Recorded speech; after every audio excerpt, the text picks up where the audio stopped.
Hi friends, இப்போ நம்ம பார்க்க போகிறது பலா பிஞ்சி கூட்டு. இந்த பலா பிஞ்சை தோல் சீவிட்டு சின்ன சின்னதாக கட் பண்ணி வச்சுக்கலாம். கட் பண்ண பலா பிஞ்சை மோர் தண்ணியில் கொஞ்சம் உப்பு போட்டு வச்சுக்கலாம். இப்போ அந்த பிஞ்சை கொஞ்சம் நம்ம வேக வச்சுக்கலாம். கொஞ்சம் உப்பு போட்டு வேக வச்சுக்கலாம்.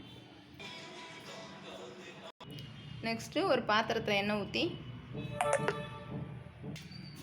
2 கிராமு பெருஞ்சீரகம், கடுகு போட்டுக்கலாம்.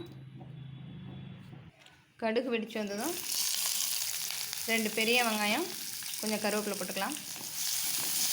வெங்காயம் வதவனட்டும் 1 ஸ்பூன் இஞ்சி பூண்டு பேஸ்ட் போட்டுக்கலாம். வெங்காயம் வதவனட்டும் தக்காளி போட்டுக்கலாம். தக்காளி வதங்கட்டும் 1/4 ஸ்பூன் மஞ்சள்தூள், 1 ஸ்பூன் கரம் மசாலா, 1 ஸ்பூன் மிளகாத்தூள்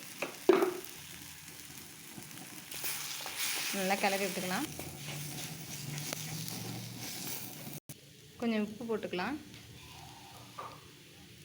ஏற்கனவே நம்ம காய் வேக வைக்கும் போது உப்பு போட்டிருக்கோம், அதனால் கம்மியாக போட்டுக்கலாம்.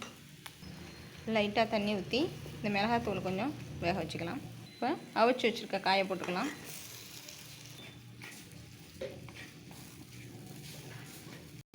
இப்போ கொஞ்சம் தண்ணி ஊற்றி அந்த மிளகாத்தூள் அந்த காயில் நல்லா சொதறி வர அளவுக்கு வேக வச்சுக்கலாம். தண்ணியும் கொஞ்சம் சுண்டுட்டும். பலா பிஞ்சு கூட்டு ரெடி, பொரியல் ரெடி ஆயிடுச்சு. இந்த வீடியோ உங்களுக்கு பிடிச்சிருந்தா லைக் அண்ட் சப்ஸ்கிரைப் பண்ணுங்கள். நீங்களும் இது மாதிரி ட்ரை பண்ணி பார்த்துட்டு கமெண்ட் பண்ணுங்கள். தேங்க்யூ.